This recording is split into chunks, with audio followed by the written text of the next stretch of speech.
let's react to the AP Top 25 going into Week 8. At number 1, they have the University of Texas. I'm not going to fight that. University of Texas looks really, really good. They actually look better defensively than they do offensively in years late. I think Pete Kwiatkowski needs to be on the short list for the Broyles Award for what he's been able to do with that defense. They did not allow a TD from Oklahoma. This also brings into focus that Brent Venables has coached in this game 3 times, and in 2 of those occasions, Oklahoma has failed to score a touchdown. That never happened in the 18 years that Bob Stoops was head coach, and I don't believe it happened when Lincoln Riley was head coach either.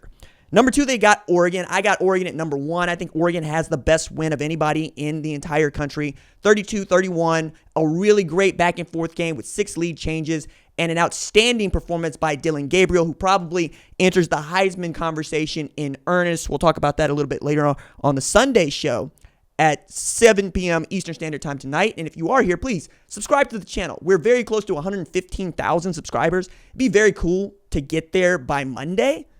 If you're into it, please hit the subscribe button. Doesn't mess up your algorithm. Doesn't even cost anything. It's just free. Just saying, hey, I like RJ's show.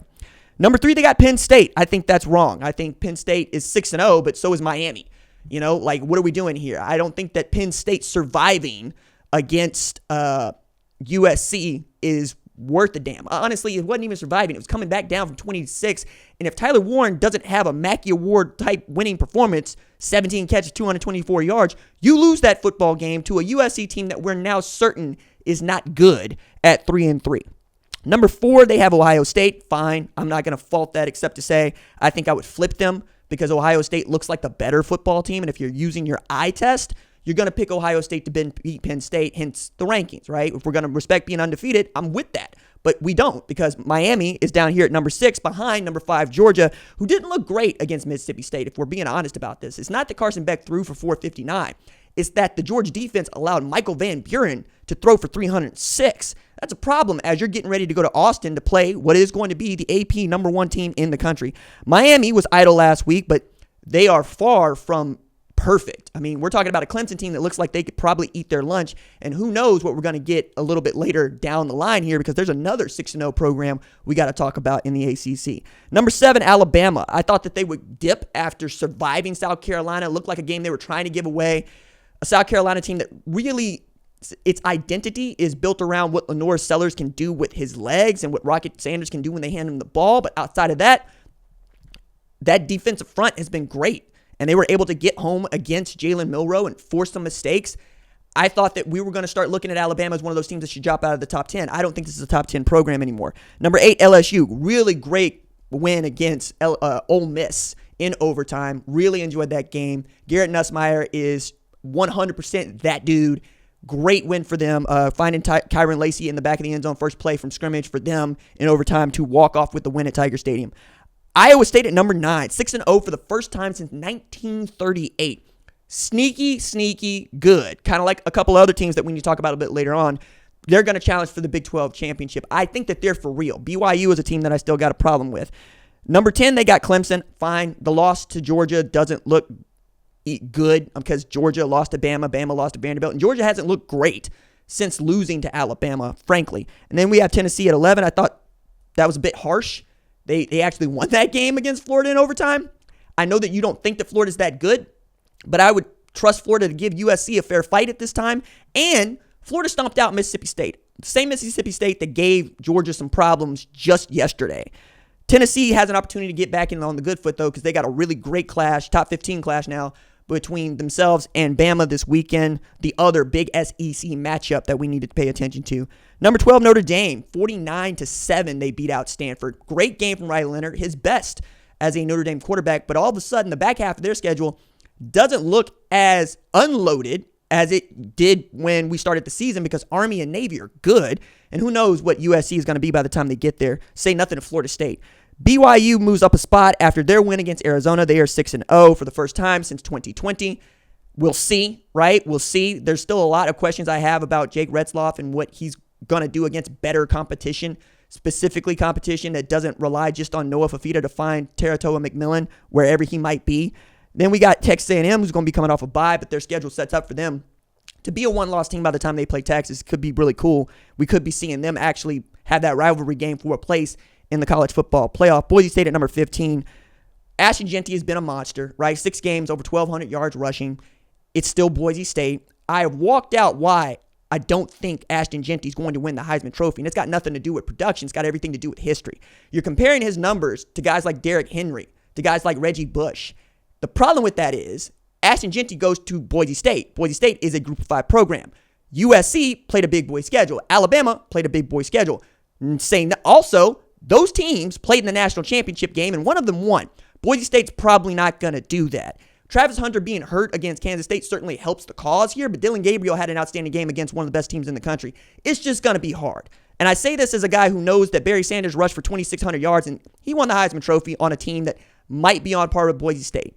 If this man rushes for 2,800 yards, we'll see. But I think the thing that I would tell you is it is uncommon for a dude to be averaging 8-9 yards per carry against 8-man boxes. That means it's really a lot of him as much as it is the offensive line. Number 16, Indiana. They're coming off a bye. They're going to have a really big game in the Big Ten, maybe the biggest game in the Big Ten this week against Nebraska. 5-1 Nebraska, looking to get bowl eligible for the first time since 2016. And Indiana is on a tear. Curtis Work has been absolutely lighting people up. So much so that some of y'all probably figuring out just now that man was a Titan in Canada. That is where he played his high school football before going to Ohio and then eventually transferring to Indiana, where he's lighting Big Ten teams up. Kansas State at number 17. They come from behind to beat Colorado. Colorado was down a number of weapons, particularly on the offensive side. Travis Hunter, Amarion Miller, Jimmy Horn, among others. It looked like they were going to pull it out at the end. They couldn't quite get it done. DJ Giddens had another monster game, 179 yards rushing. Ole Miss drops to 18 off the loss. They now got 2, right? The loss to LSU, loss to Kentucky. Seems like the same old Ole Miss all of a sudden. Missouri, 19. They beat up on UMass. Now they got to go play an SEC schedule most of the rest of the way. We'll see what happens with them. Pittsburgh, 6-0. Sneaky good. A really great challenger. What Cade Bell has provided to that offense puts him on the short list for the Broyles Award for me. We'll talk a little bit about that later on in the live show. They're averaging 481 yards per game and nearly 41 points per game. They are slinging it. Eli Holston could end up with 4,000 total yards and 36 TDs on a Panthers team that we didn't expect to do that much. SMU's coming off a bye week. They are 5-1. Their loss is to BYU, which looks good for them, and they could challenge in the ACC a little later on. Illinois had a dramatic win in overtime against Purdue, 50-49. High-scoring affair that we just didn't see coming. Instant classic for the Big Ten. I wish there was more than one ranked team in that matchup, but more eyes would have been on it. Number 23, Army, 6-0 for the first time since 1996, trying to equal their best start of 9-0, right, since 1996.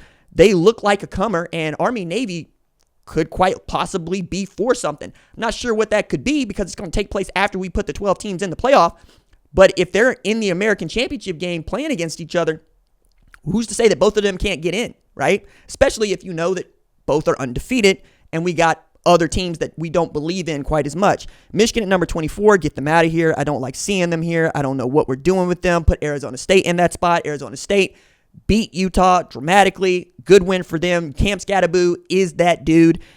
Get Michigan out of this top 25. And then Navy at 25, that's right. They're 5-0. They're coming off a bye week. They're going to be pretty great, I think, the rest of the way. Vanderbilt at 26 here, man. Vanderbilt this close to getting to the top 25. We're so very impressed by what they've done. They're on a winning streak now. Alabama, Kentucky, they ain't no easy win. Vanderbilt going to jump up and bite some people this year, and I'm all for it. Nebraska is right there. They get a win against Indiana. They're getting into the top 25. Arizona State should be there. I think they get another win. They're getting in the top 25. Somebody else takes another loss, like, say, I don't know, Michigan. Oklahoma at 36. Ugh, I don't like that, right? A little bit further down if you're asking me. Washington State after them. Iowa after them. 40 points they scored, Iowa, against a Washington team that beat Michigan. Texas Tech looks good. Syracuse looks great. Arkansas looks great. They're coming off a bye week.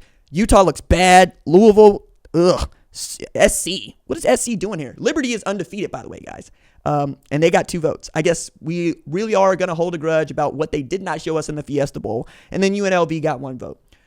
All things considered, the only real problem I have with this top 25 is seeing Michigan at 24. I sincerely believe Arizona State deserves that spot. They hit their win total over with their win against Utah. They are 5-1. They were projected at 4.5. And Kenny Dillingham had the great quote following the game on Friday night saying, look, for all of y'all that hit on the over, put the money back in the collective, because he's trying to keep as many of these players as he possibly can. Good for you, Kenny.